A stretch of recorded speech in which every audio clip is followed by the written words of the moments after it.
De onde viemos, para onde vamos, como começou a vida na Terra, será que nós somos criados ou surgimos simplesmente como uma vida do nada? Realmente nós já fizemos uma vez na vida uma dessas perguntas. E será que elas têm resposta? Vamos descobrir em mais uma aula.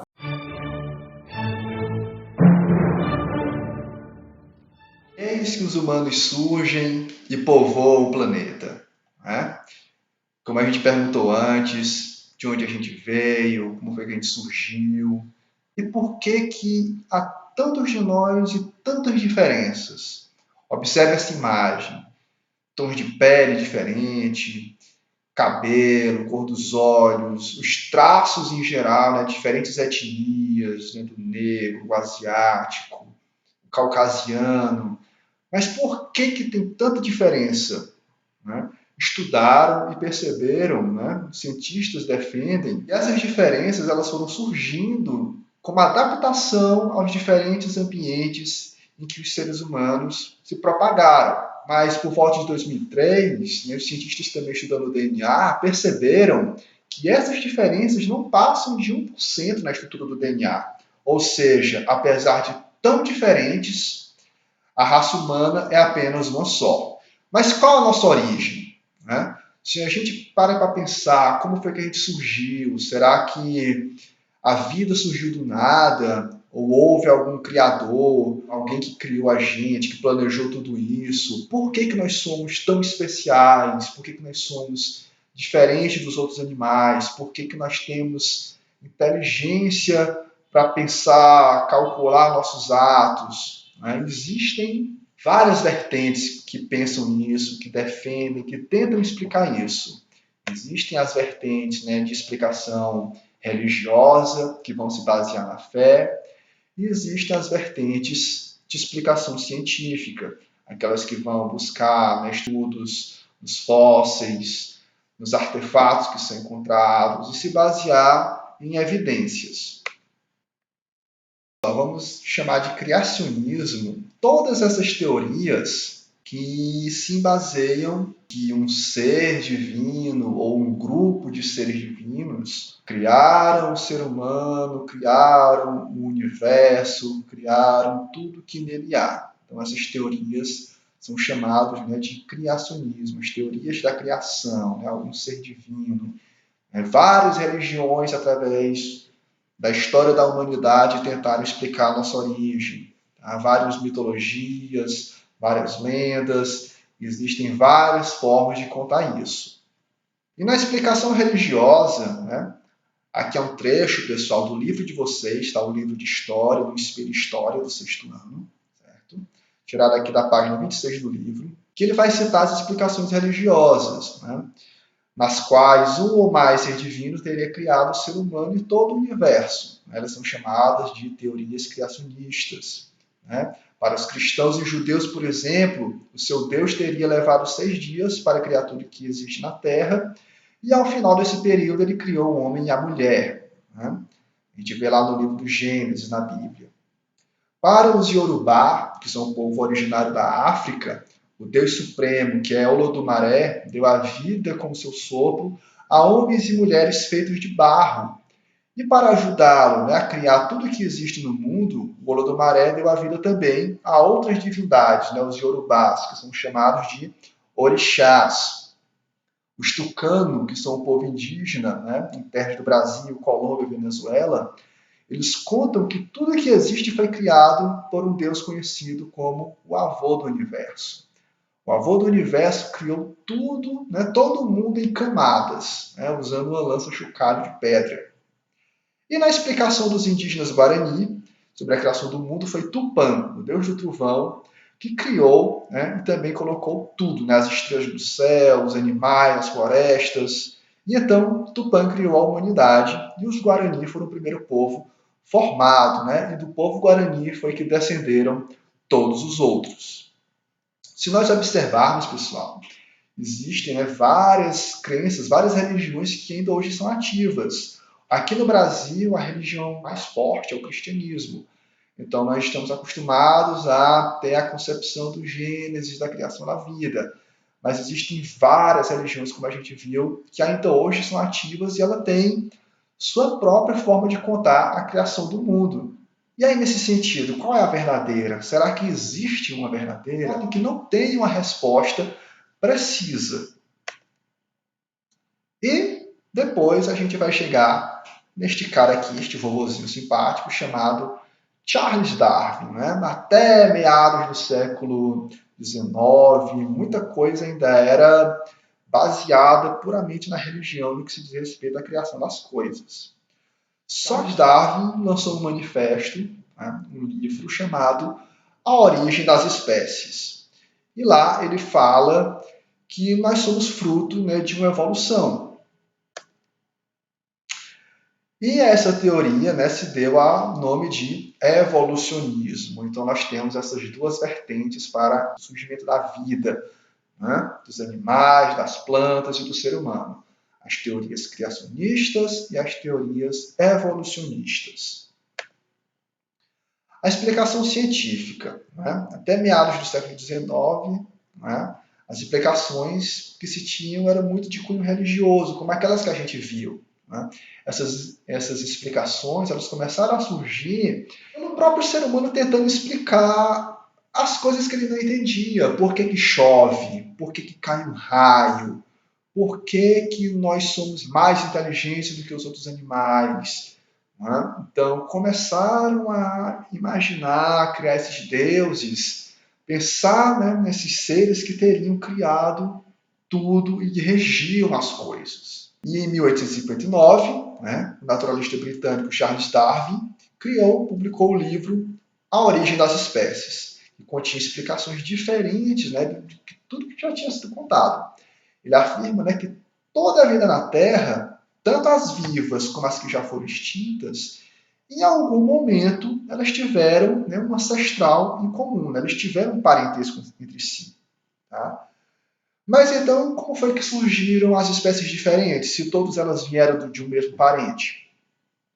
Para o Darwin, né, os seres vivos eles passaram por um lento processo, né, de mutação, eles foram sofrendo essas mutações. Né? E mais tarde, o Darwin passou a chamar isso de evolução. Né? Isso permitiu, né, que ao longo do tempo, né, ao longo de milhares e milhares de anos, as espécies se adaptassem, né, ao meio ambiente, sofrendo nessas transformações. Conforme o ambiente mudava, os animais acabavam precisando mudar também para sobreviver às adversidades que com o ambiente vinham. Vamos tentar entender isso. Observe essa imagem, pessoal. Nós temos aqui diferentes espécies do que seriam girafas. Nós temos girafas com pescoços maiores, girafas com pescoços menores. Para que serve o pescoço grande da girafa? Para que ela consiga, né, comer as folhas das árvores mais altas. Ou seja, quando as árvores baixas começaram a ficar escassas, porque não só as girafas comiam, vários outros animais comiam também as folhas. E os animais mais baixos, né, obviamente, iam comer as folhas mais baixas primeiro. Ou seja, as girafas que tinham o pescoço mais alto conseguiam alcançar as folhas mais altas e as que tinham o pescoço mais baixo não.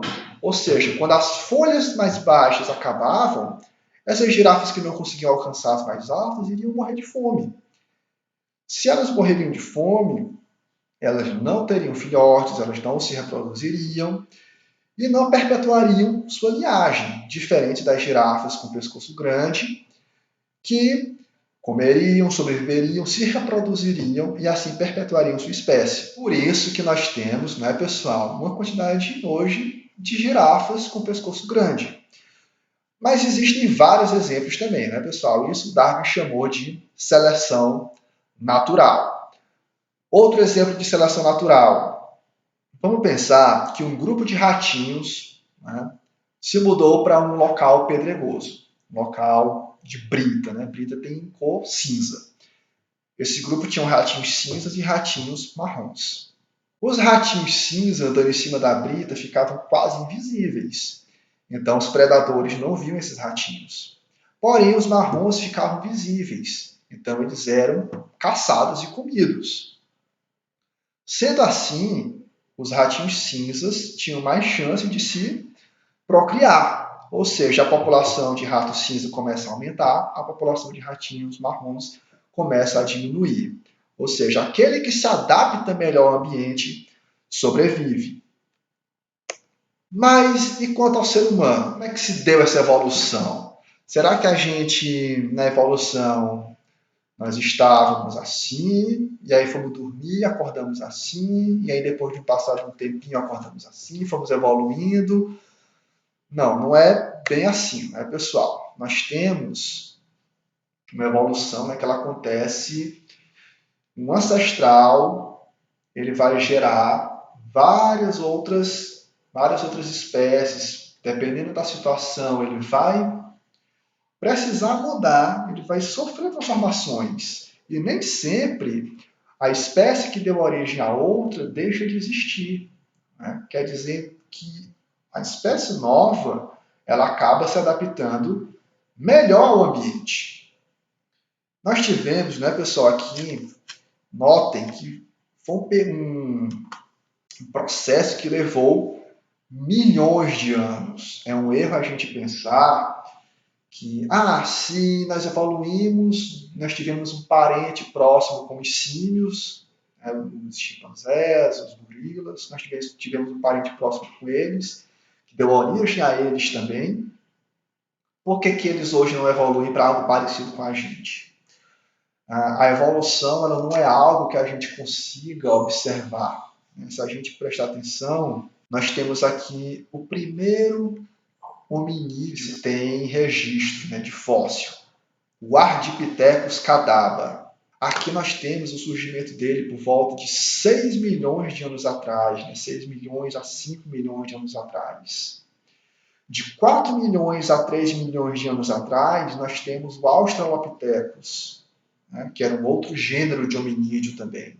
Notem que há 2 milhões de anos atrás é que nós temos o surgimento do primeiro exemplar do gênero Homo, né, que faz parte do gênero que nós pertencemos hoje, que foi o Homo habilis. Depois de 1 milhão, surgiu o Homo erectus.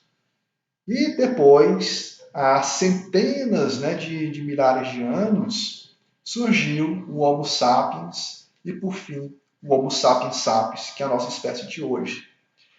E nós falamos tanto, né, de gênero, espécie, esses são termos, né, da taxonomia, né, da biologia. Para a gente entender melhor, vamos ver como é que funciona. Todos os seres vivos eles têm uma classificação. Para os cientistas entenderem melhor, e essa classificação ela recebe o nome de classificação taxonômica, ou taxonomia, né? Que ela divide os seres vivos em reino, em filo, classe, ordem, família, gênero e espécie. Para a gente entender melhor, nós pertencemos ao reino Animalia, nós somos animais. Assim, né, como uma cobra, como um sapo, assim como um macaquinho ou um símio mais avançado, né, como um chimpanzé ou um gorila. Nós pertencemos ao filo Chordata, que são os vertebrados. A classe Mammalia, né, os mamíferos.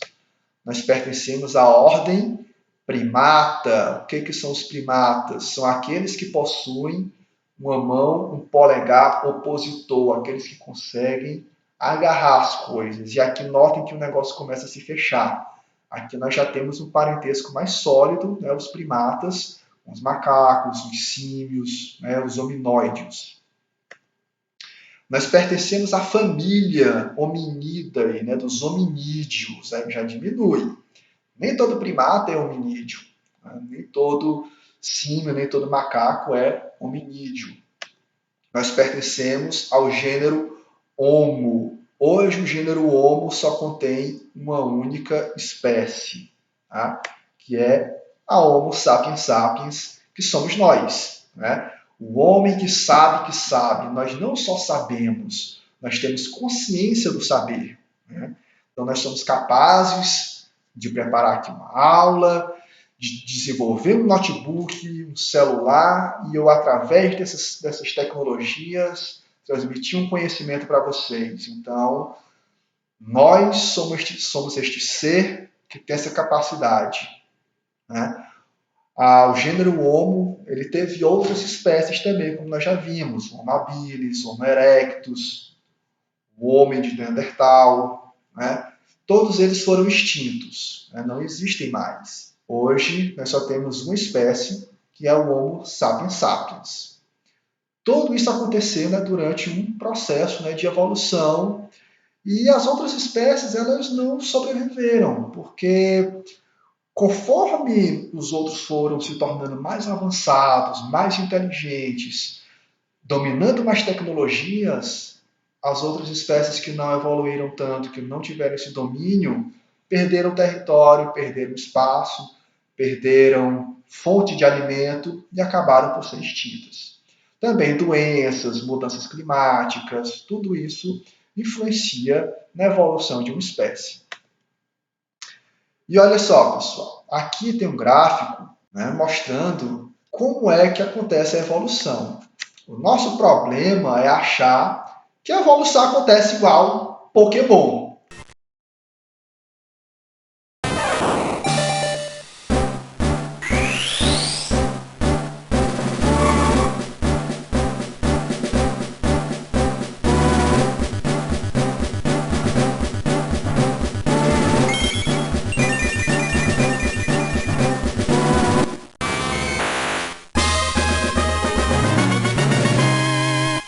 E não é assim. Se nós pararmos para pensar, é quase como se fosse uma árvore genealógica. Notem que aqui nós temos aqui os prosímios primitivos, eles vinham de algum ponto, e em algum ponto eles começaram a se ramificar, e geraram, né, os prosímios atuais, né? Esse galho vai se abrindo, vai se gerando, né, os macacos do velho mundo, macacos do novo mundo, né? Os antropóides, né? Dentro dos antropóides tem os hominóideos, né? Dentro dos hominóideos nós temos os pongídeos, né? Que são os gibãos, orangotango, gorila, chimpanzé, e nós temos os hominídeos, né? Mas ele tem um gênero diferente do nosso, né? Nós somos o gênero Homo, o chimpanzé é o gênero Pan. Então, são espécies diferentes.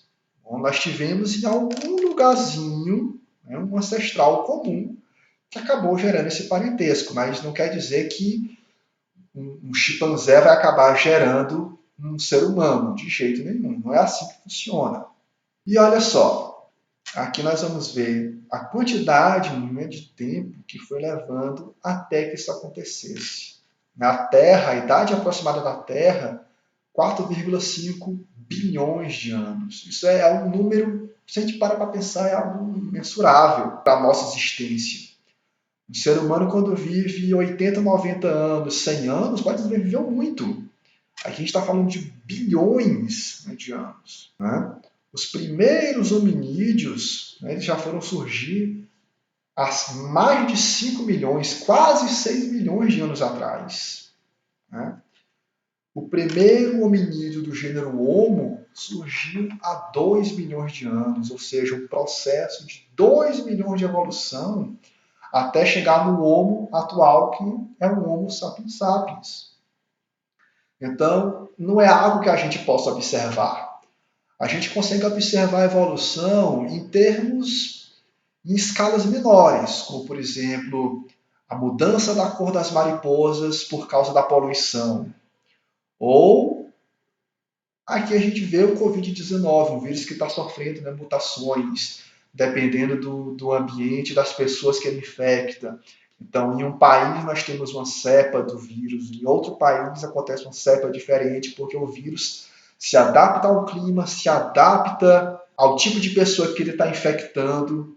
Porém, o vírus ele é um organismo extremamente simples. Não tem como comparar um organismo complexo como um ser humano ou um boi, um animal pluricelular que vai precisar de um processo muito grande até que sofra, né, uma mutação, certo? Então, a evolução ela acontece dessa forma, pessoal. E assim, é um quebra-cabeça saber, né? Hoje nós temos fósseis, vários vestígios, mas falta ainda coisa. A gente não sabe que ancestral foi esse, né, que deu origem a tudo. A gente não percebe isso. Ainda não foi encontrado, né, este fóssil. E pode ser que quando ele apareça, né, pode ser que toda a teoria se encaixe, toda a teoria seja comprovada, ou pode ser que a gente descubra que a gente estava errando em muita coisa. Né? Muita coisa pode mudar. Então, a história, a ciência, ela também sofre essa mudança. Né? Ela está em constante mudança, constante transformação. Agora, nesse momento em que você estiver assistindo esse vídeo, tem um paleontólogo, tem um cientista, tem um pesquisador que nesse momento está descobrindo um novo fóssil, está descobrindo um novo dado que pode mudar tudo. Certo? Então, a história, pessoal, ela tem isso também. Assim como as teorias, né, criacionistas têm a incerteza de se basearem somente na fé, as teorias também evolucionistas, elas têm uma certa constância, apesar de terem dados que comprovam, né, que embasam e sustentam, mas a qualquer momento pode surgir um dado novo que leve tudo para outros caminhos, certo? E obviamente, né, pessoal, que a teoria do Darwin não foi aceita facilmente, né, pessoal? O Darwin ele virou motivo de chacota também quando ele propôs, né, que o ser humano e os símios teriam um ancestral em comum. E aí, né, nós temos essa charge, essa caricatura, né, do Darwin, que foi feita pelo ilustrador o Faustin Bertbeder, que ele fez o Charles Darwin como um macaco, né, junto com o macaco se olhando no espelho como se fossem semelhantes. Né? E não é assim, né, pessoal? A teoria do Darwin, na época, ela foi mal interpretada e até hoje ainda é, porque nós vemos imagens nos livros, quando se fala em evolução, aí nós vemos o macaquinho, aí vê os outros e vai até chegar no ser humano. E um leigo que vê aquilo interpreta de forma errada, sendo que a evolução, o estudo da genética é uma coisa muito mais complexa. E muito dessa confusão é por conta também, às vezes, do livro não estar explicando direitinho. Né? Hoje, os livros já têm mais esse cuidado, os pesquisadores procuram ser mais claros, mas houve, né, essa discrepância, essa má interpretação e virou motivo de chacota na época. E é isso, galerinha. Essa foi nossa aula sobre as origens da humanidade, um pouco sobre a teoria da evolução, certo? Então, qualquer dúvida, deixe nos comentários, curte o vídeo, mostra para o coleguinha que não assistiu ainda, certo? Qualquer dúvida, pode mandar para a gente que a gente tenta responder da melhor maneira possível. Um abração, pessoal, para todos.